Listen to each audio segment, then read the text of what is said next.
Bonsoir à toutes, bonsoir à tous. Bienvenue dans ce nouveau webinaire Grands Espaces, ce soir dédié au Costa Rica, ce joyau vert qui se situe donc au cœur de l'Amérique centrale et que nous allons pouvoir découvrir ce soir à travers notamment notre itinéraire que nous vous proposons avec Grands Espaces. Alors, comme d'habitude, je vais attendre quelques minutes afin que tout le monde puisse nous rejoindre. Je vous rappelle, comme d'habitude, que vous avez la possibilité de participer, de poser vos questions via le chat, dont le logo donc, se trouve à droite, en bas à droite de votre écran. Donc, n'hésitez pas à poser vos questions tout au long de la présentation. Voilà, je suis seule ce soir pour cette présentation, donc je ne manquerai pas d'y répondre à la toute fin de cette conférence. Alors ce soir, le Costa Rica, donc ce pays d'Amérique centrale, vraiment un joyau de biodiversité, jalonné de réserves, de parcs nationaux, ce pays tient à préserver ses richesses naturelles, vraiment en prenant un tourisme vert. Il est véritablement connu pour ça, pour son écotourisme, dont il est devenu une référence mondiale. Alors le Costa Rica, ce sont des jungles, ce sont des volcans, ce sont des cascades nichées dans des écrins de verdure, ce sont des plages de sable noir, des plages de sable blanc.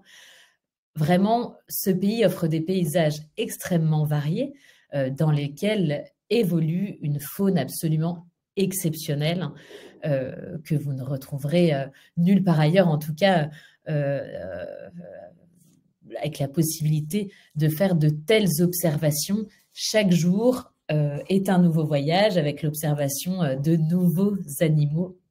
Si l'on ne peut jamais garantir l'observation de la faune durant nos voyages, il est vrai qu'au Costa Rica, je ne peux que vous le garantir, ce sont chaque jour l'observation d'oiseaux, de mammifères, de reptiles, d'amphibiens. C'est absolument incroyable. Un paresseux, singe, grenouille, coati nez blanc, on y reviendra à la fin de cette présentation, paraderont devant vous au détour d'un chemin ou au-dessus de vos embarcations pour vivre vraiment des moments d'une grande intensité.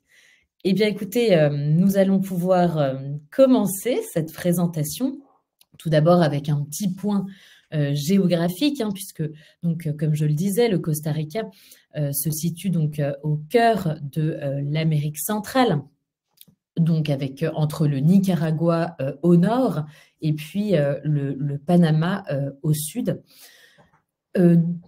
Il est caractérisé par ces différentes régions que nous allons pouvoir donc parcourir durant cet itinéraire passionnant, puisque nous aurons la chance donc de découvrir un petit peu le centre du pays, avec évidemment sa capitale, mais aussi la région de Cartago, pour redescendre ensuite vers la côte pacifique et ces grandes plages de sable noir. Nous remonterons également au nord-ouest dans la région de Guanacaste pour aller notamment découvrir le parc national du Rincón de la Viera.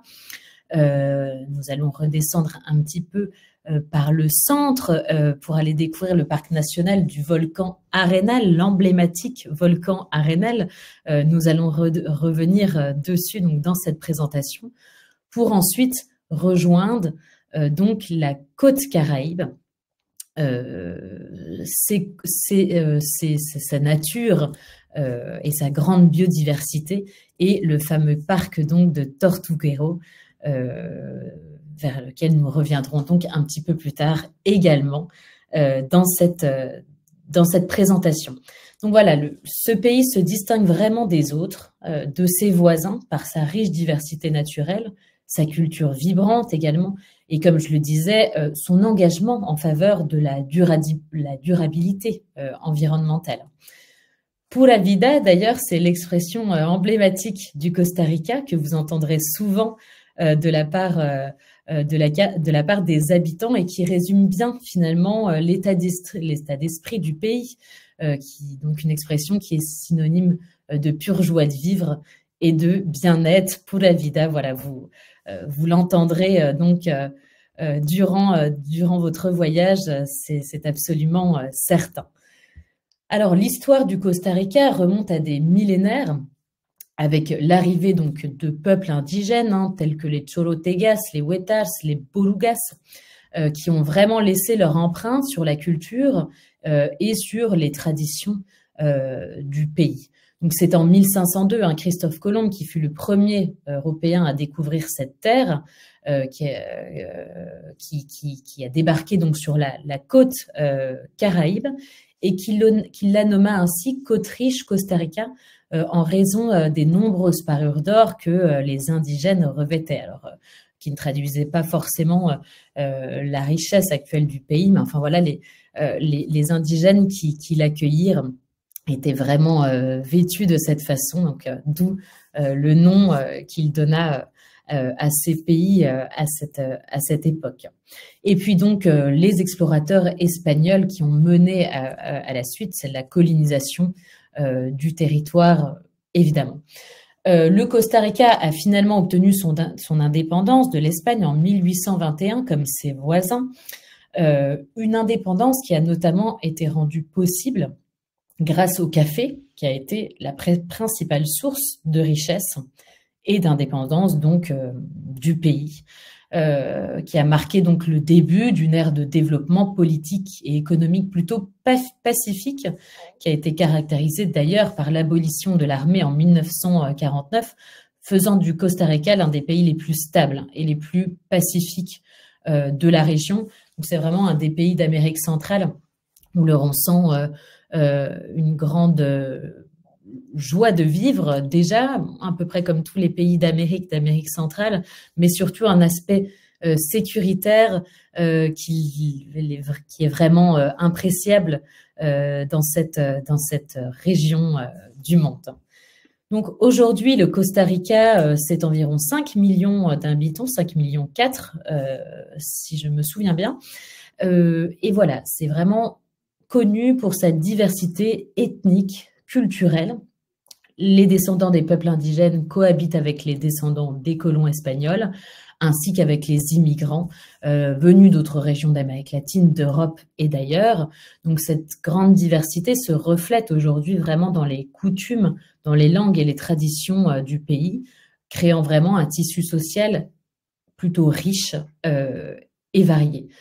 Aujourd'hui, d'ailleurs, il existe encore quelques tribus natives qui restent bien cachées et qui représentent 2% de la population répartie donc en 7 tribus. Donc, la culture aujourd'hui costaricienne est imprégnée de ces influences autochtones, espagnoles, africaines, caribéennes, qui forment vraiment un mélange unique d'expressions artistiques, musicales et culinaires que vous retrouverez dans les différentes régions du Costa Rica que nous allons visiter. On a vraiment des traditions qui sont différentes d'une côte à l'autre, de la côte Pacifique à la côte Caraïbe. Vous allez vraiment ressentir cette différence d'ambiance, ce qui fait qu'on a vraiment l'impression presque de se retrouver dans un pays différent. Alors, vous avez beaucoup de musique traditionnelle, telles que le tambito, le punto guanacatesco de la région de Guanacaste, justement, ainsi que des danses folkloriques comme le parandera. Alors, parfois, nous avons la chance de tomber sur l'un ou l'autre de ces spectacles de rue, donc c'est vraiment très enrichissant. On a également un artisanat local riche, notamment fait de céramique, de sculptures sur bois, de textiles, qui témoigne aussi de la créativité et du savoir-faire artisanal de ce peuple. Alors, vous le savez, le Costa Rica abrite une biodiversité exceptionnelle. C'est d'ailleurs souvent pour cette biodiversité que l'on se rend dans ce pays, puisqu'il abrite 5% de la biodiversité mondiale, c'est énorme, malgré vraiment sa petite taille géographique. On n'a pas moins de 10 000 espèces de plantes, 1400 espèces d'orchidées, comme on voit ici, qui poussent sur ces terres vraiment riches.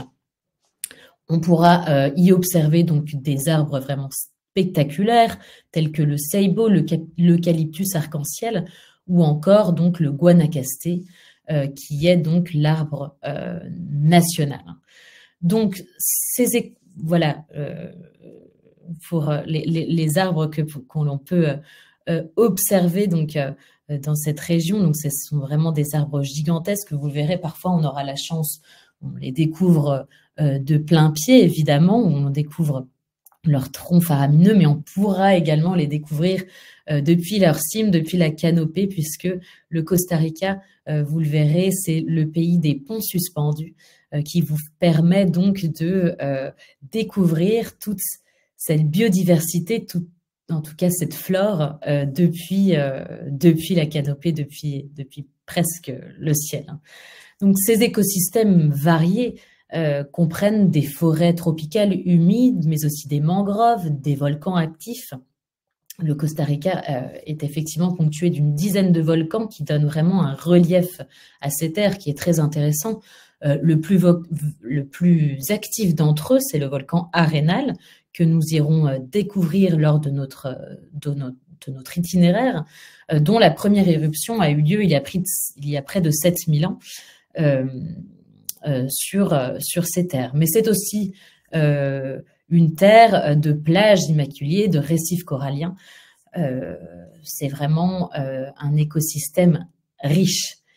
Le pays est connu pour ses parcs nationaux qui jonchent l'ensemble du pays, qui va vraiment offrir des habitats naturels préservés pour cette multitude d'espèces végétales et animales. Donc, vous le verrez tout au long du parcours, hein, nous allons découvrir ces parcs nationaux et il est vraiment facile, guide nous accompagnant et leurs yeux de lynx toujours, nous observerons donc un grand nombre d'espèces animales et végétales avec une faune unique et extrêmement présente sur ces terres. Donc un voyage au Costa Rica, c'est vraiment synonyme d'observation singulière, pas moins de 870 espèces d'oiseaux qui balaient le ciel de ce pays, dont de nombreux mammifères qui animent les forêts.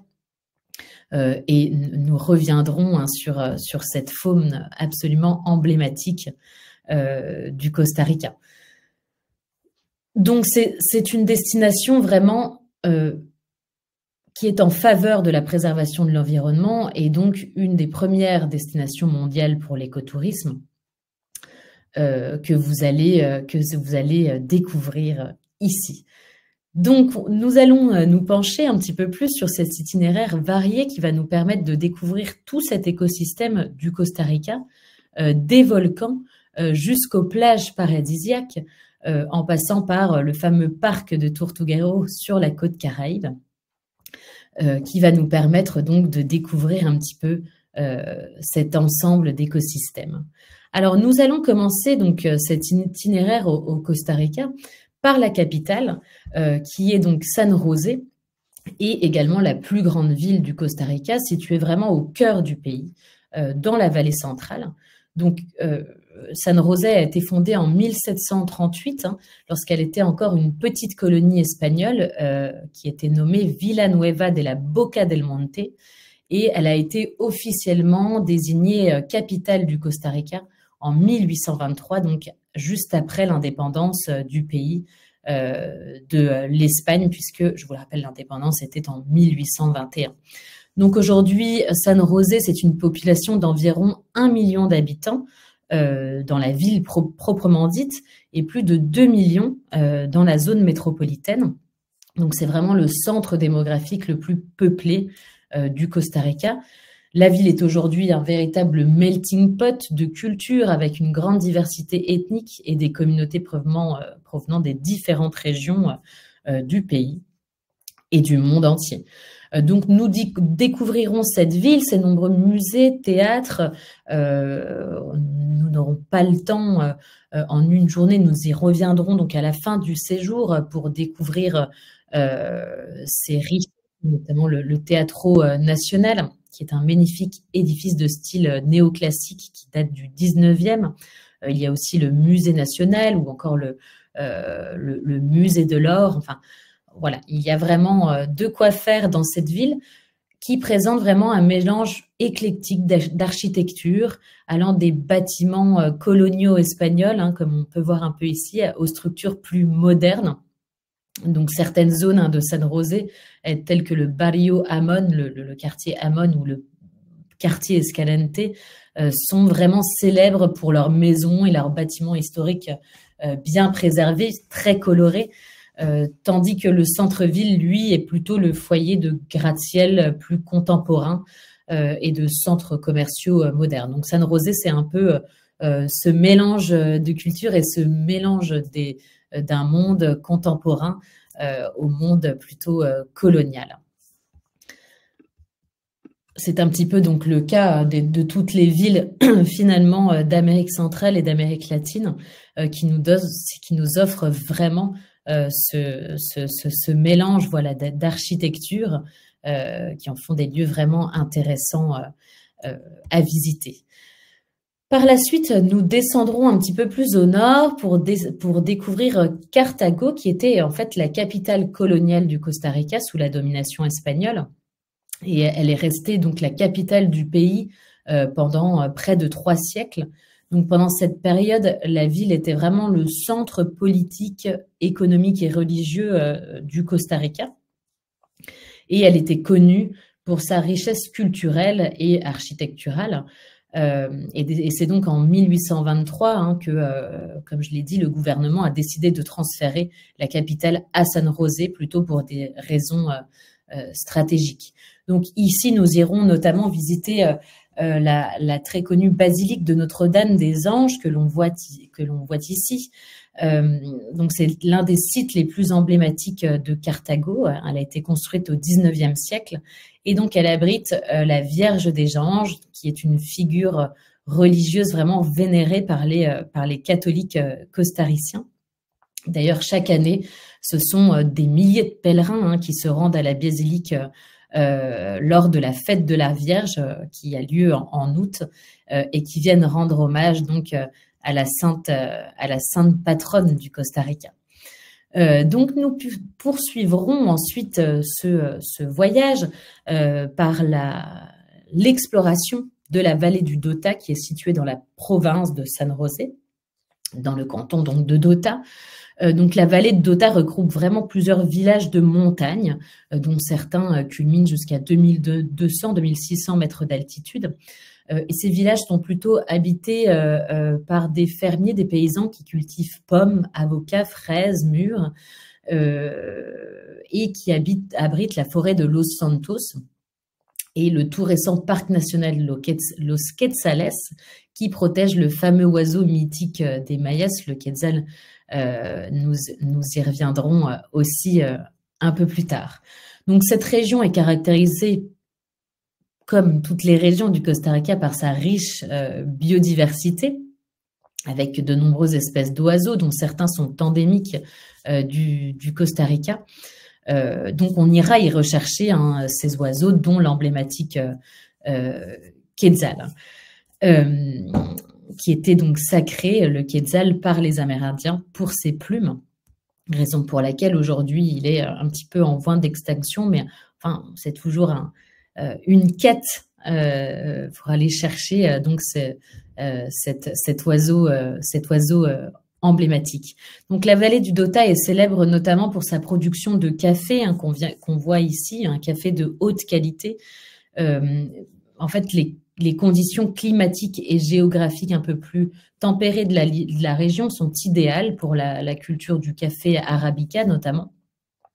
Et les fermes de café de la vallée produisent certains des cafés les plus fins du Costa Rica, qui sont vraiment appréciés pour leurs saveurs riches et complexes.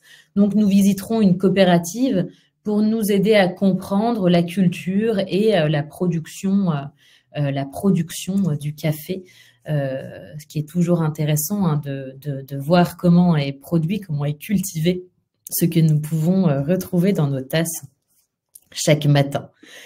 Après cette découverte donc de la vallée du Dota, nous nous dirigerons vers la côte pacifique pour aller découvrir la charmante petite ville balnéaire de Dominical, qui est connue pour ses superbes plages de sable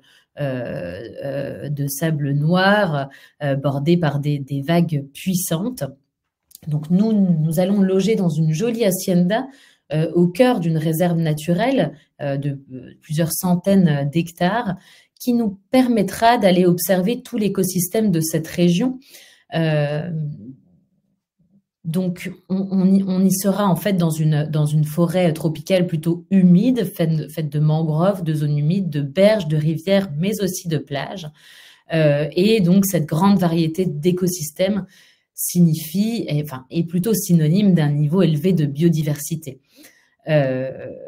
Les observateurs d'oiseaux ont observé plus de 365 espèces sur ce refuge dans lequel nous nous trouverons. Et on dit qu'on y trouve plus de singes que d'hommes, dont les fameux singes hurleurs que vous entendrez beaucoup autour de votre lodge. Donc c'est vrai que ce ne sont pas les singes les plus discrets. C'est toujours impressionnant d'entendre leurs cris autour de nous. Et puis il est aussi assez facile de les apercevoir donc dans les arbres. En général, on les entend, mais on les voit aussi. Après avoir donc parcouru cette région pacifique, cette zone pacifique et cette réserve dans laquelle nous aurons pu observer avec nos guides donc la faune et la flore de cet environnement, nous remonterons sur la côte centrale du Pacifique vers le parc national Carrera, qui est aussi un trésor de biodiversité et qui est situé entre les provinces donc, de San José et de Punta Arenas. Donc ce parc national Carrara couvre lui une superficie d'environ 52 km² et il est vraiment caractérisé par une forêt tropicale humide, luxuriante, vraiment diversifiée. Il est situé dans une zone de transition entre la forêt tropicale humide du sud et la forêt tropicale plus sèche du nord, ce qui en fait un écosystème unique avec une grande variété de plantes et d'animaux. Donc le parc national Carrara est célèbre pour sa population d'oiseaux et notamment le fameux ara rouge, d'où son nom en fait Carrara, qui est dérivé du mot indigène Carrara, qui signifie lieu des haras. Donc il est vraiment célèbre pour sa population de haras, mais aussi d'autres oiseaux que l'on ira donc découvrir durant notre parcours. Donc on peut y trouver des toucans, des perroquets, des aigles, des trocons, des pics, vraiment une grande diversité d'oiseaux qui font ici le bonheur souvent des ornithologues. Le parc abrite aussi une diversité impressionnante de mammifères, évidemment, y compris des espèces emblématiques sur lesquelles nous reviendrons, comme le paresseux, mais aussi le fameux singe hurleur dont nous avons précédemment parlé, le singe capucin, le jaguar et le puma y habitent aussi. C'est un peu plus difficile de les observer, mais enfin, il y a tellement de choses déjà que c'est grandement satisfaisant. Les reptiles sont également très bien représentés dans le parc, avec des espèces telles que les caïmans, les iguanes, mais aussi des serpents, des lézards, les basiliques verts, dont nous allons reparler aussi, et qui est vraiment emblématique du Costa Rica, qui est vraiment très intéressant à observer. Alors, la forêt tropicale humide du parc est composée d'une grande variété d'arbres, de plantes et de fleurs. On y retrouve par exemple les arbres majestueux tels que le capoquier, le magaoni, le cèdre ou encore le gommier. Vous avez aussi les fougères arborescentes, les orchidées encore, comme on en a parlé, avec une grande diversité. Donc ça crée vraiment un habitat dense et luxuriant pour cette multitude d'espèces végétales. Alors ce parc est traversé aussi, fait intéressant, par la rivière Tarcoles, qui abrite l'une des populations de crocodiles les plus denses au monde. Donc, nous nous dirigerons à l'entrée de l'estuaire de ce fleuve, hein, du fleuve Tarcoles, qui signifie d'ailleurs crocodile en amérindien, pour une promenade sur l'eau de 2 heures. Donc, au programme, l'observation de ces crocodiles américains qui peuvent mesurer jusqu'à 5 mètres. Donc, ils sont réellement impressionnants. Ils vivent dans les eaux saumâtres de l'estuaire. Ah, je pensais avoir mis une photo ici, mais j'en aurai une à la fin de cette présentation. Donc voilà, l'observation de ces crocodiles est vraiment un moment incroyable. On voit souvent que le museau des crocodiles qui dépassent de l'eau, hein. Ils ressemblent plutôt à des bouts de bois flottants finalement. Seuls leurs yeux et leurs écailles sont à fleur de l'eau.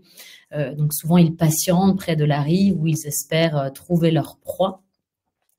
Donc c'est un moment absolument incroyable que nous allons vivre ici. Donc c'est un endroit vraiment idéal pour tous les amoureux de la nature que vous êtes en général quand vous venez sur ce voyage du Costa Rica. Et aussi les ornithologues ou photographes animaliers qui vont vraiment trouver de quoi faire dans ces parcs et réserves du Costa Rica.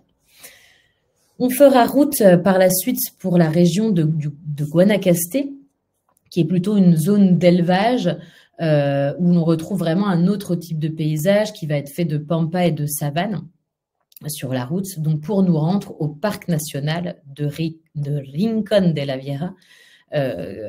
Donc c'est ce qu'illustre la photo ici. C'est vraiment l'un des joyaux naturels du Costa Rica, ce parc, donc qui est situé dans la partie nord-ouest du pays. Donc il doit son nom, Rincón de la Viera, à son volcan actif, qui est l'un des volcans les plus actifs d'ailleurs du Costa Rica. Et ce volcan est caractérisé par ses fumerolles, ses sources d'eau chaude, ses marmites bouillonnantes et ses bassins de boue volcanique. Donc, en plus du volcan Rincón de la Viera, le parc abrite 9 autres cratères et cônes volcaniques qui offrent vraiment une variété de paysages géologiques spectaculaires à explorer. Donc toujours, hein, on retrouve un écosystème vraiment riche en biodiversité, une grande variété de flore, de faune, la forêt tropicale humide, les pâturages, mais aussi des zones de transition et des écosystèmes volcaniques uniques. Donc on va y retrouver encore une grande variété d'espèces animales comme les singes, les paresseux, les coatis, les tapirs, les reptiles et les amphibiens. Donc le parc est réputé vraiment pour ses sources d'eau chaude naturelles qui sont alimentées par l'activité géothermique du volcan. Donc on va vraiment pouvoir profiter de ces bains et venir se ressourcer dans ces eaux thermales apaisantes. Donc on va vraiment avoir des bains en terrasse comme ceci qui sont avec de l'eau vraiment turquoise. Donc c'est vraiment des paysages absolument magnifiques. Et puis des eaux thermales qui sont réputées pour leurs propriétés curatives et relaxantes.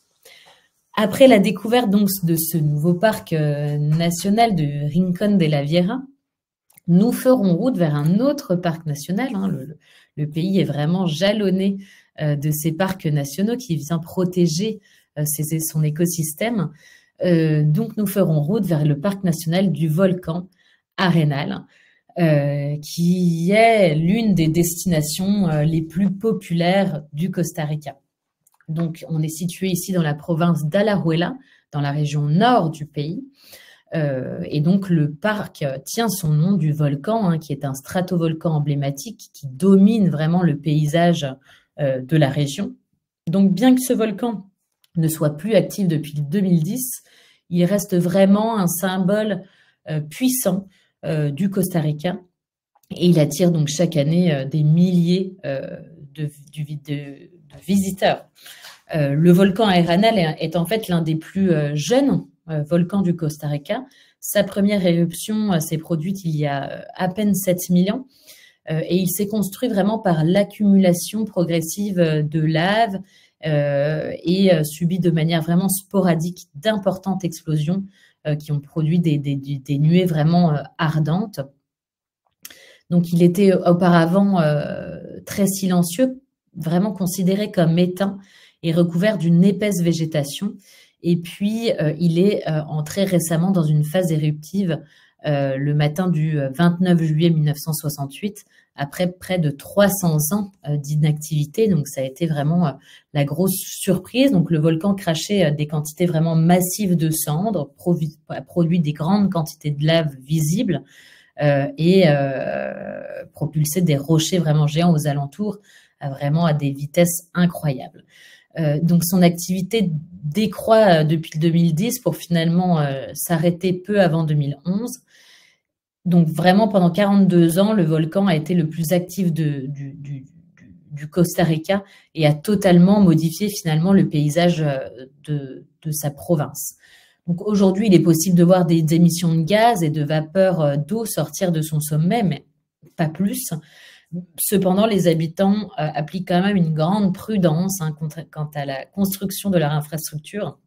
Donc, les villes, hôtels et sentiers sont vraiment à une distance, vous le verrez, sécurisée de ce mastodonte. Mais c'est vrai que le cône un peu parfait de ce volcan offre, comme vous le voyez ici, un spectacle, un cadre spectaculaire pour la découverte de ces environs. Il y a beaucoup de sentiers balisés qui traversent la forêt tropicale aux abords du volcan et qui offrent vraiment des vues panoramiques absolument incroyables sur le volcan et ses environs. Donc le parc offre aussi un habitat riche pour des espèces rares et menacées telles que le jaguar, le tapir ou encore le quetzal.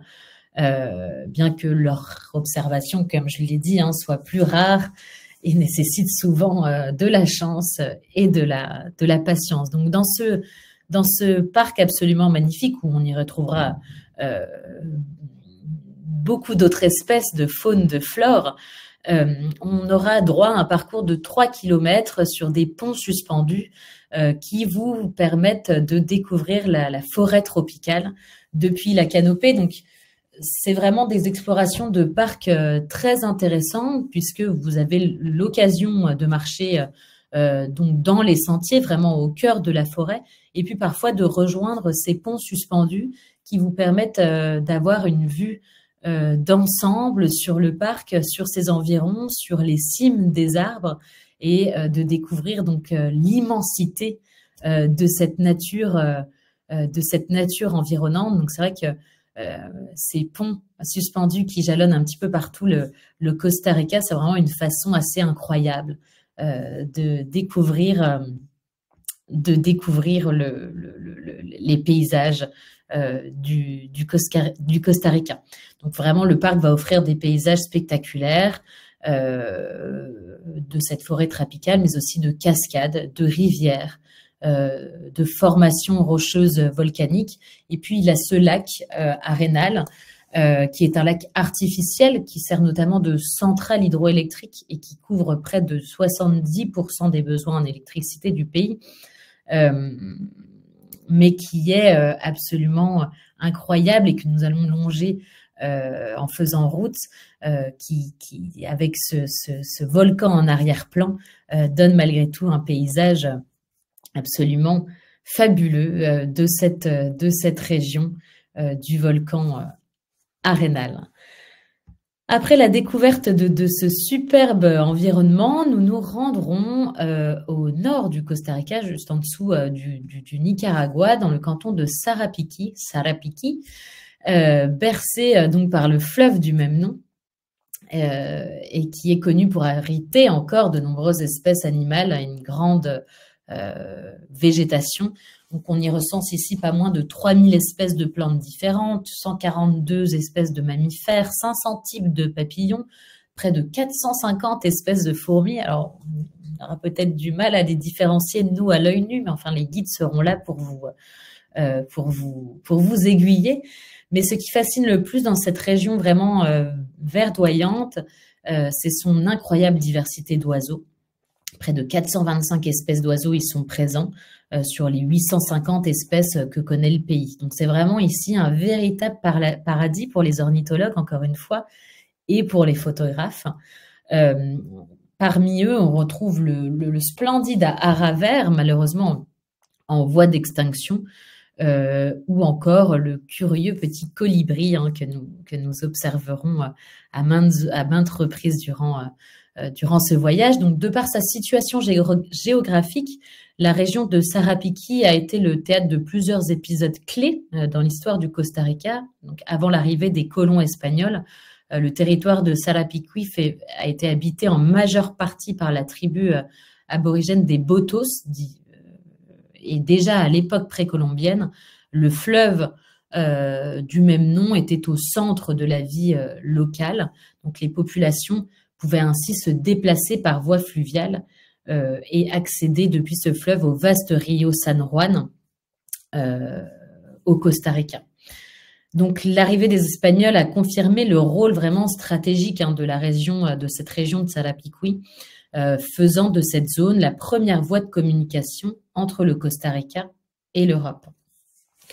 On ira découvrir donc sur les rives du Rio Sarapiquí la réserve biologique Tirimbina, qui s'étend sur près de 345 hectares en pleine forêt tropicale humide. Donc, pour y accéder, on devra emprunter un pont suspendu, encore une fois assez impressionnant, de 262 mètres de longueur à 22 mètres d'altitude. Donc, il ne faut pas avoir le vertige. Alors, même si on a le vertige, il faut savoir qu'on est tellement finalement entouré de ces arbres gigantesques qu'on a du mal, à part si on se penche vraiment au-dessus des bords de ce pont, on a du mal à imaginer qu'on est à une telle hauteur. Voilà, donc pour ceux qui auront la crainte du vertige, je n'ai pas eu ce sentiment sur ces ponts suspendus, parce que vraiment on est vraiment encerclé par cette canopée, ces cimes d'arbres qui nous donnent finalement l'impression qu'on est presque sur un sentier.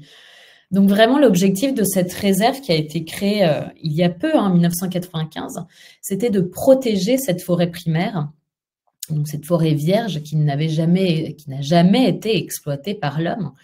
Et un tiers de cette réserve, donc seulement un tiers, est accessible au public par le biais donc, de 9 km de sentiers. Et nous aurons la chance dans cette réserve d'aller visiter donc, des plantations de cacao. Donc on va découvrir vraiment ce fruit et cette friandise finalement sous toutes ses facettes, donc vraiment de la plantation à l'étape de la fermentation pour clôturer par une délicieuse dégustation. Donc vraiment on apprend dans ce contexte, dans cette réserve, tout le contexte culturel et historique du chocolat, et on comprendra aussi toute son importance finalement dans l'agriculture locale. Par la suite, nous nous dirigerons donc vers le célèbre parc national de Tortuguero. Donc, nous remonterons tout d'abord en bateau vers le petit village isolé de Tortuguero sur la côte Caraïbe, qui est ce village accessible uniquement en avion ou en bateau. Donc, nous le rejoindrons de notre côté en bateau, évidemment. Donc, ce parc national, situé dans la province du Limón, couvre une superficie de plus de 31 000 hectares, comprenant encore une grande variété d'écosystèmes, tels que des mangroves, des canaux navigables, mais aussi des plages et des forêts tropicales humides. Donc, on a encore une fois une grande diversité de faune et de flore. Ces zones tropicales humides sont le foyer d'une multitude d'espèces, y compris des singes, des paresseux, des jaguars, toujours nos nombreux oiseaux tropicaux. Et le parc est particulièrement célèbre pour ses tortues, pour sa population de tortues marines. Chaque année, ce sont des milliers de tortues vertes, de tortues luttes, de tortues kawan et de tortues imbriquées qui viennent pondre leurs œufs sur les plages de Tortuguero, ce qui en fait l'un des sites les plus de nidification des tortues les plus importants au monde. Donc le parc national est géré en fait par le Système national d'aires de conservation, le SINAC, qui s'efforce de préserver et de protéger ces écosystèmes fragiles de la région, et des efforts de conservation donc sont en cours pour protéger ces tortues marines et leurs habitats, et pour sensibiliser également le public et nous, les touristes, à l'importance de la conservation marine. Donc, de grands programmes de recherche scientifiques sont menés dans le parc pour étudier ces populations de tortues marines, leur comportement de nidification, les menaces auxquelles elles sont confrontées, telles que la pollution, le braconnage, ainsi que la perte d'habitat.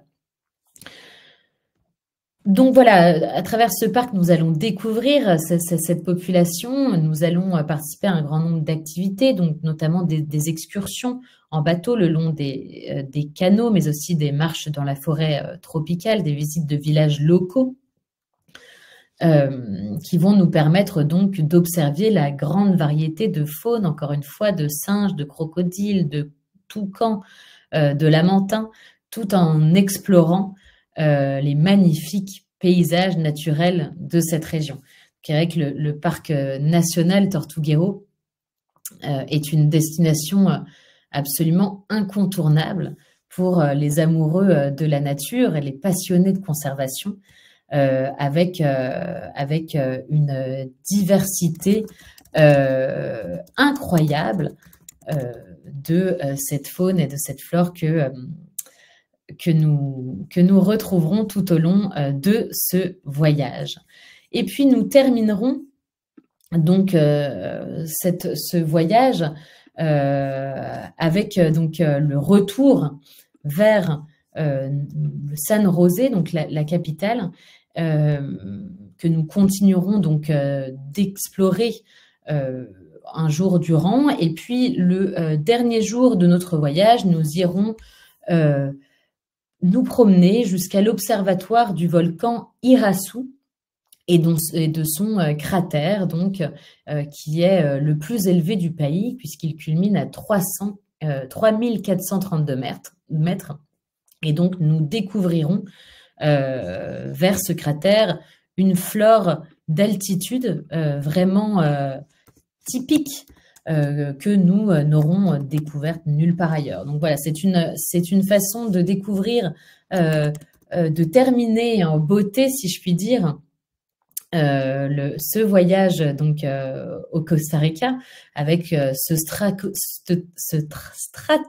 volcan actif qui possède donc plusieurs cratères, dont nous découvrirons le cratère principal, comme nous le voyons ici, avec un diamètre de plus de 1050 mètres, et qui contient donc ce lac acide d'un bleu turquoise.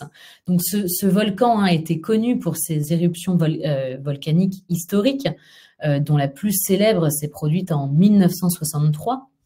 Et cette éruption a vraiment affecté la région environnante, et à l'époque a même entraîné la fermeture de l'aéroport de San José pendant plusieurs semaines en raison des cendres volcaniques. Donc, c'est vraiment un volcan, encore une fois, une destination populaire pour les visiteurs du Costa Rica, puisqu'on est à seulement quelques kilomètres aussi de San José, et qui nous permet donc de terminer par des paysages volcaniques spectaculaires, ces vues panoramiques, et de son importance finalement géologique et historique dans le pays. Voilà un petit peu pour cet itinéraire au cœur du Costa Rica, et de son écosystème absolument incroyable. Alors vraiment, le Costa Rica, c'est le joyau vert de l'Amérique du Sud, un berceau de biodiversité, vous l'aurez compris, et c'est vraiment un paradis pour les amoureux de la nature. Comme je vous l'ai dit, chaque jour, ça va être la découverte de nouvelles espèces animales, de nouvelles espèces végétales. je peux presque vous assurer qu'il n'y aura pas un jour où vous n'observerez pas d'animaux, de reptiles, d'amphibiens. Voilà, c'est absolument incroyable. Donc, que ce soit dans les arbres ou à terre, vu par nos guides et leurs yeux de lynx ou par vous-même, parce que parfois c'est vraiment à portée de tous, vous allez pouvoir observer donc cette faune. Alors, on va revenir sur quelques espèces emblématiques du Costa Rica. Je ne peux pas toutes les citer, hein, vous l'aurez compris. Il y en a beaucoup trop. On parle de 5% de la biodiversité mondiale. Mais enfin, je vais revenir tout de même sur quelques espèces emblématiques du Costa Rica. Et nous allons commencer par le paresseux, cet animal arboricole qui peuple les forêts d'Amérique centrale et d'Amérique du Sud. Donc, ces petits mammifères assez jolis sont caractérisés par une extrême lenteur qui leur permet donc de se faire très discrets face à leurs prédateurs. C'est 18 heures de sommeil par jour pour les paresseux et ils ne se déplacent que de 10 mètres par minute. Alors, je vous laisse imaginer un petit peu l'observation de ces animaux. Ce sont des véritables forces tranquilles qu'on va pouvoir observer dans les arbres des parcs nationaux. Alors, c'est rare de les observer à terre. Moi, j'avais eu la chance d'en observer un à terre. C'était même pas dans un parc, c'était sur un sentier côtier que tout le monde empruntait chaque jour. Et donc voilà, un de ces paresseux est passé à quelques mètres de nous. Alors, on dit toujours qu'il faut faire très attention avec l'approche de ces paresseux. Il ne faut pas les approcher à moins de, je sais pas, une vingtaine de mètres. Ce sont des animaux qui peuvent être très stressés très vite. Donc voilà, il faut vraiment pas essayer de les approcher outre mesure. Mais enfin, ce sont des moments absolument fabuleux, de véritables forces tranquilles, hein, je vous l'ai dit, parce que vraiment à terre, on voyait ces pas vraiment d'une extrême lenteur. C'était absolument incroyable. Alors, le pays, le Costa Rica, lui accueille 2 espèces, donc le paresseux à gorge brune, qui est le plus commun, et donc le paresseux Hoffmann. Donc, je l'espère, vous aurez la chance d'observer cet animal emblématique durant votre voyage. Un autre animal emblématique, un peu plus rare à observer, il va falloir s'armer de patience, le quetzal resplendissant, qui habite les forêts des cordillères d'Amérique centrale. Donc, c'est vraiment un oiseau mythique, qui était déjà mythique parmi les populations indigènes. Il est le symbole de la liberté. Il est d'ailleurs devenu l'oiseau national du Guatemala. Il donne le nom à sa monnaie nationale, le quetzal. Donc ici, on a un mâle, qui sont souvent dans les espèces animales les plus beaux, avec 3 plumes au niveau de la queue, qui peuvent mesurer jusqu'à 3 mètres de long, ce qui lui avait lu donc le nom dans la langue indigène, grande plume verte. Donc voilà, cet oiseau était véritablement sacré pour les Amérindiens pour ses plumes, et raison pour laquelle il est aujourd'hui en voie d'extinction. Donc c'est vraiment une chance de les observer. Ce sont vraiment des oiseaux magnifiques. Donc encore une fois, il va falloir s'armer de patience. N'oubliez pas vos jumelles, et les guides seront là pour essayer de trouver cet animal emblématique. Autre animal emblématique, le singe capucin à tête blanche, qui est considéré, lui, comme le plus intelligent des primates peuplant le Costa Rica. On l'appelle aussi le capucin moine, du fait de sa robe noire et blanche. Donc, c'est un tout petit singe qui ne pèse pas plus de 4 kg pour les mâles, 3 kg pour les femelles, pour une taille variant de 35 à 45 cm, taille excluant la queue. Donc, cette queue, d'ailleurs, ils l'utilisent comme un bras supplémentaire. C'est une queue qui peut atteindre jusqu'à 55 cm et qui va vraiment leur permettre de se déplacer de branche en branche, d'arbre en arbre. Donc, voilà une autre espèce de singe que l'on peut observer au Costa Rica. Un autre animal assez emblématique du Costa Rica, le coati à tête blanche ou à nez blanc, qui est un petit mammifère de la taille d'un chat, un mammifère omnivore qui peuple toutes les forêts d'Amérique centrale. Donc, il est vraiment caractérisé par ce long museau blanc et de cette truffe noire qui lui permet de fouiller dans la terre. Et il possède lui aussi une longue queue annelée qui représente près de la moitié de sa taille globale. Donc, il n'est vraiment pas rare d'observer cet animal sur les abords des sentiers, notamment vers le lac Arenal, mais aussi sur tous les parcs nationaux qui jonchent le pays. Alors, pour les ornithologues, les amateurs d'oiseaux et de belles photos, nous découvrirons avec chance le toucan à donc, je l'ai dit, le Costa Rica, c'est vraiment un paradis pour les ornithologues. On a plus de 1000 espèces d'oiseaux recensées sur ce territoire et pas moins de 6 espèces de toucans, dont le plus spectaculaire, donc celui-ci, le toucan à carène, qui est caractérisé par cet imposant bec aux couleurs vraiment chatoyantes, qui se détache en plus de son plumage vraiment d'un noir profond. Donc, c'est pareil, le toucan, c'est un petit oiseau, mais voilà, ses couleurs chatoyantes fait qu'il se détache vraiment du paysage. Ils sont assez impressionnants à observer. Autre espèce emblématique, les tortues de mer qui viennent pondre, donc comme on l'a dit, comme on l'a vu, leurs œufs sur les plages du Costa Rica. Donc, ils peuvent venir tant sur la côte Caraïbe que sur la côte Pacifique. On peut observer 5 espèces de tortues de mer, comme la tortue verte, qui est la plus commune, mais aussi la tortue luth, qui est la plus imposante.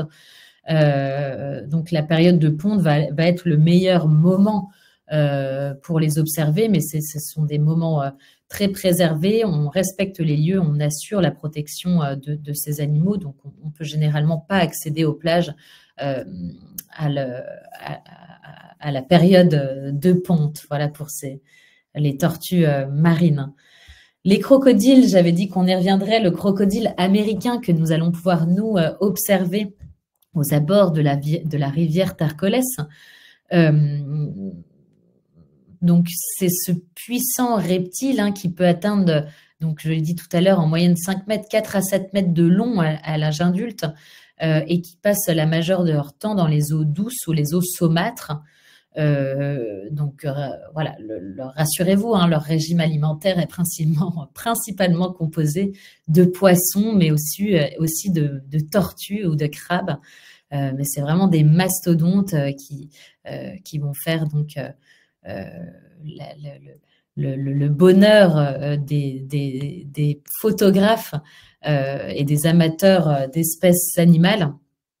Ils sont impressionnants. On peut les retrouver donc sur la rivière Tarcoles. Il est possible aussi d'en observer dans le parc national de Tortuguero sur la côte Caraïbe. Ici, la rainette à yeux rouges. Le Costa Rica est peuplé par de nombreux amphibiens. C'est 200 espèces d'amphibiens qui peuplent les terres du Costa Rica. Et donc, l'une d'elles, cette rainette à yeux rouges, est particulièrement caractéristique et elle est devenue le symbole du Costa Rica. Elle se distingue donc par ses globes oculaires, évidemment rouges, qui se détachent de son corps vert. Elle est flanquée par des chatoyantes couleurs bleues et jaunes et de ses pattes oranges. Donc, c'est vraiment un méli-mélo de couleurs. Et ces couleurs sont d'autant plus chatoyantes au soleil. Elles peuvent s'assombrir sur des surfaces sombres. Donc, pareil, ce sont des petits amphibiens. Vous en observerez beaucoup, des grenouilles, toutes diverses et variées, au Costa Rica, dont certaines peuvent être un petit peu venimeuses, donc il vaut mieux ne pas essayer de les toucher. Le tapir, lui, il existe 5 espèces de tapirs dans le monde et c'est le tapir Baird qu'il est possible d'observer dans les forêts du Costa Rica. Donc, on estime sa population à 5000 individus, dont 1000 au Costa Rica. Donc, peu d'espèces dans le monde, un cinquième donc qui se trouve au Costa Rica. Donc, c'est un herbivore hein, qui est capable de manger jusqu'à 30 kilos de fruits et végétaux par jour. Mais voilà, comme vous l'aurez compris, c'est une espèce menacée qui fait partie d'une famille très proche des chevaux et des rhinocéros. Voilà, pour le tapir de Baird que l'on peut observer au Costa Rica. Et enfin, donc dernière espèce emblématique que je vous présente ici du Costa Rica, c'est le basilic vert. Je l'ai mentionné au tout début de cette présentation sans vous en dire plus. On l'appelle aussi le basilic à plumes, basilic Jésus ou le lézard Jésus-Christ, parce qu'il a une caractéristique qui lui est vraiment propre. Il est capable de courir sur l'eau afin de fuir ses prédateurs. Et pour cela, il utilise ses pattes arrière pour se maintenir hors de l'eau et avancer de façon incroyablement rapide.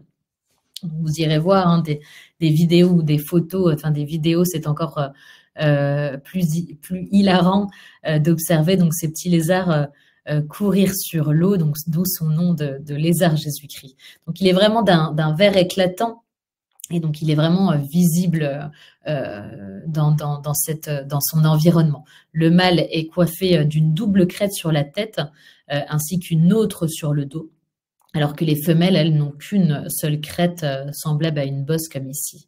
Voilà, c'est vraiment des reptiles assez impressionnants à observer. Voilà un petit peu pour les caractéristiques du Costa Rica, ce qu'on va pouvoir observer au Costa Rica et toutes les espèces, enfin quelques espèces animales que je vous ai présentées ici sur les très nombreuses qu'il est possible d'observer. Alors, je vois qu'il y a quelques questions à laquelle je vais essayer de répondre. Alors, pour le nombre de personnes du groupe, pour le Costa Rica, on est sur une vingtaine de personnes dans le groupe et on va se déplacer donc dans des minibus. Voilà, je crois que ce sont des minibus d'une vingtaine de places, 21 places, si je ne m'abuse, et qui vont nous permettre donc de parcourir l'ensemble du pays. Alors, on va faire quelques kilomètres, hein, puisque vous l'avez vu.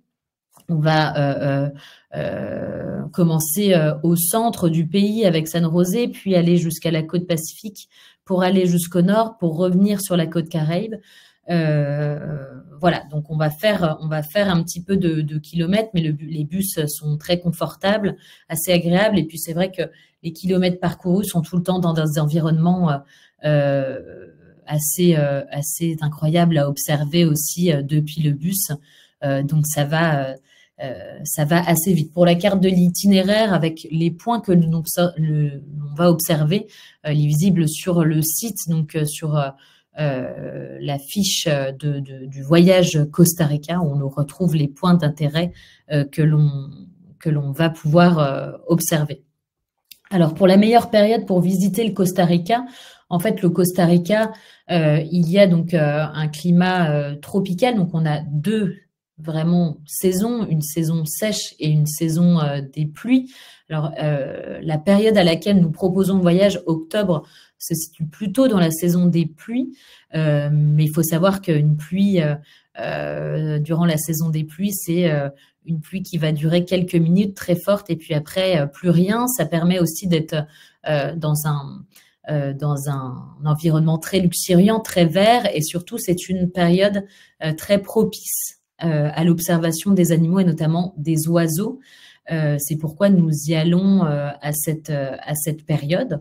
Et puis, c'est une période un peu moins touristique également, ce qui va nous permettre donc d'être un peu plus loin de la masse touristique, ce que l'on choisit en général avec grands espaces.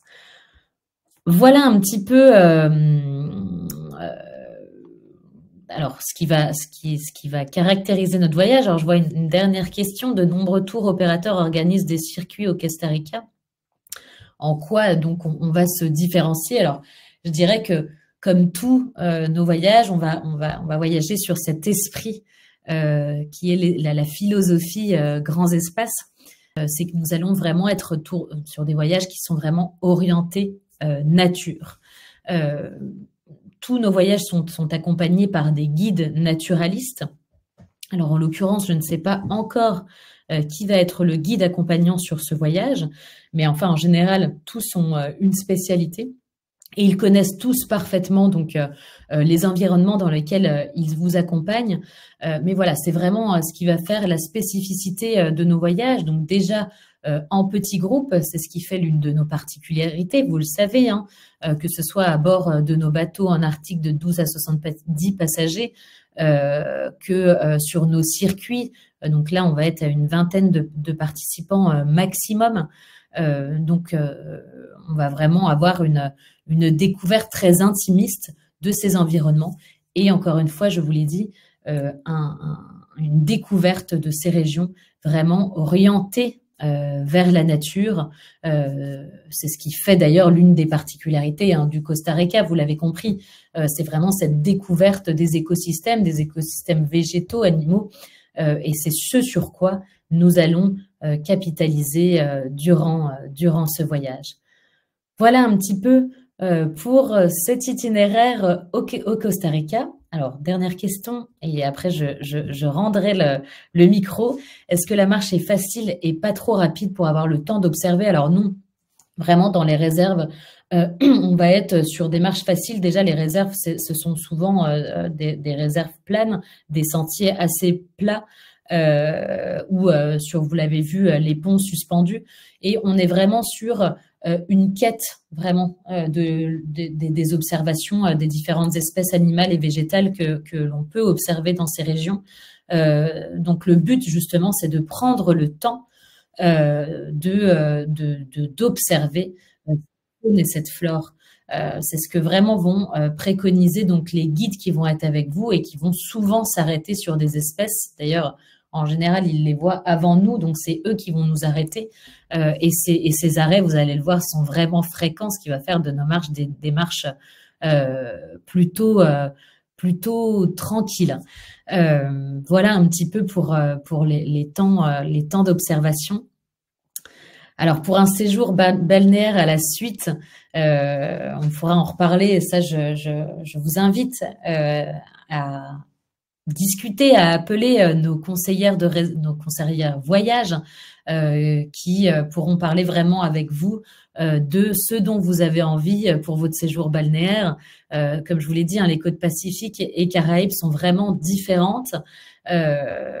Donc voilà, ça dépend un petit peu de ce que l'on recherche. On va être sur la côte Pacifique, par exemple, au nord, c'est beaucoup de surfeurs, de plus grosses vagues. La côte Caraïbe va être un peu plus avec une culture afro, avec